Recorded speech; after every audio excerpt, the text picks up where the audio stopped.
Um, yeah.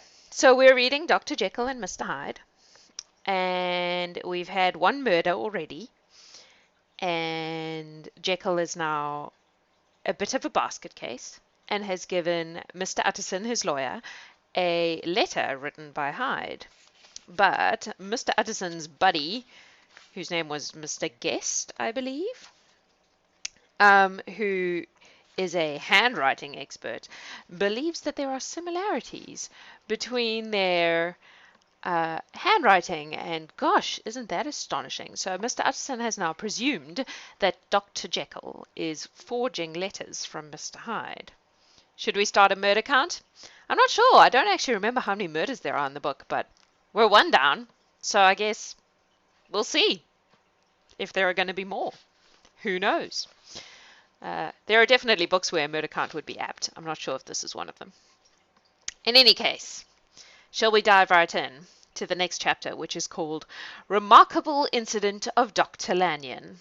Now, for those of you new to our story, Dr. Lanyon was the guy who didn't like Dr. Jekyll because he thought that he was unethical and a bit of a maverick and was prone to doing dodgy scientific things, was the impression we got from Dr. Lanyon when we met him earlier in the book.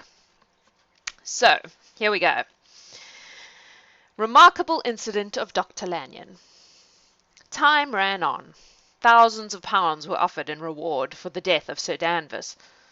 Let's try that again. Time ran on. Thousands of pounds were offered in reward, for the death of Sir Danvers was resented as a public injury. But Mr. Hyde had disappeared out of the ken of the police as though he had never existed. Much of his past was unearthed, indeed, and all disreputable.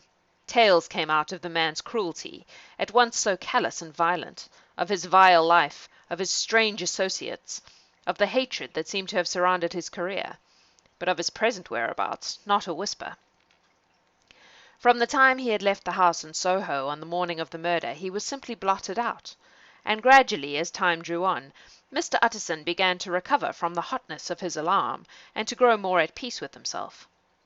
The death of Sir Danvers was, to his way of thinking, more than paid for by the disappearance of Mr. Hyde. Now that that evil influence had been withdrawn, a new life began for Dr. Jekyll. He came out of his seclusion, renewed relations with his friends, became once more their familiar guest and entertainer. And whilst he had always been known for charities, he was now no less distinguished for religion. He was busy, he was much in the open air, he did good. His face seemed to open and brighten, as if with an inward consciousness of service, and for more than 2 months the doctor was at peace. On the 8th of January, Utterson had dined at the doctor's with a small party. Lanyon had been there, and the face of the host had looked from one to the other as in the old days when the trio were inseparable friends. On the 12th, and again on the 14th, the door was shut against the lawyer. The doctor was confined to the house, Poole said, and saw no one. On the 15th he tried again, and was again refused, and having now been used for the last 2 months to see his friend almost daily, he found this return of solitude to weigh upon his spirits. The 5th night he had a guest to dine with him, and the 6th he betook himself to Dr. Lanyon's. There, at least, he was not denied admittance, but when he came in he was shocked at the change which had taken place in the doctor's appearance. He had his death warrant written legibly upon his face. The rosy man had grown pale, his flesh had fallen away. He was visibly balder and older, and yet it was not so much these tokens of a swift physical decay that arrested the lawyer's notice, as a look in the eye and quality of manner that seemed to testify to some deep-seated terror of the mind. It was unlikely that the doctor should fear death, and yet that was what Utterson was tempted to suspect. Yes, he thought, he is a doctor, he must know his own state, and that his days are counted, and the knowledge is more than he can bear. And yet, when Utterson remarked on his ill looks, it was with an air of great firmness that Lanyon declared himself a doomed man. "I have had a shock," he said, "and I shall never recover. It is a question of weeks. Well, life has been pleasant. I liked it. Yes, sir, I used to like it. I sometimes think if we knew all, we should be more glad to get away." "Jekyll is ill too," observed Utterson. "Have you seen him?" But Lanyon's face changed, and he held up a trembling hand. "I wish to see or hear no more of Dr. Jekyll," he said, in a loud, unsteady voice. "I am quite done with that person. and I beg that you will spare me any allusion to one whom I regard as dead," said Mr. Utterson, and then after a considerable pause, "Can't I do anything?" he inquired. "We are three very old friends, Lanyon. We shall not live to make others."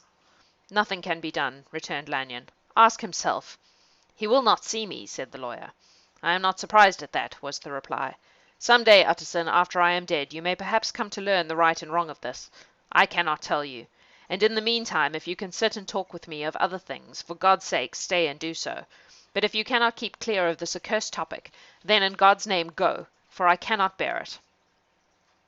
As soon as he got home, Utterson sat down and wrote to Jekyll, complaining of his exclusion from the house, and asking the cause of this unhappy break with Lanyon, and the next day brought him a long answer, often very pathetically worded, and sometimes darkly mysterious in drift. The quarrel with Lanyon was incurable. "I do not blame our old friend," Jekyll wrote, "but I share his view that we must never meet. I mean from henceforth to lead a life of extreme seclusion. You must not be surprised, nor must you doubt my friendship, if my door is often shut even to you. You must suffer me to go my own dark way. I have brought on myself a punishment and a danger that I cannot name. If I am the chief of sinners, I am the chief of sufferers also. I could not think that this earth contained a place for sufferings and terrors so unmanning, and you can do but one thing, Utterson, to lighten this destiny, and that is to respect my silence." Utterson was amazed. The dark influence of Hyde had been withdrawn. The doctor had returned to his old tasks and amities. A week ago the prospect had smiled with every promise of a cheerful and an honoured age, and now, in a moment, friendship and peace of mind and the whole tenor of his life were wrecked. So great and unprepared a change pointed to madness, but in view of Lanyon's manner and words, there must lie for it some deeper ground. A week afterwards Dr. Lanyon took to his bed, and in something less than a fortnight he was dead. The night after the funeral, at which he had been sadly affected, Utterson locked the door of his business room, and sitting there by the light of a melancholy candle, drew out and set before him an envelope addressed by the hand and sealed with the seal of his dead friend. "Private, for the hands of J. G. Utterson alone, and in case of his predecease to be destroyed unread." So it was emphatically superscribed, and the lawyer dreaded to behold the contents. "I have buried one friend today," he thought. "What if this should cost me another?" And then he condemned the affair as a disloyalty, and broke the seal. Within there was another enclosure, likewise sealed, and marked upon the cover as "Not to be opened till the death or disappearance of Dr. Henry Jekyll." Utterson could not trust his eyes.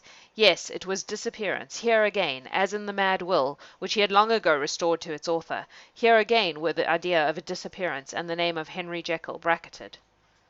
But in the will, that idea had sprung from the sinister suggestion of the man Hyde. It was set there with a purpose all too plain and horrible.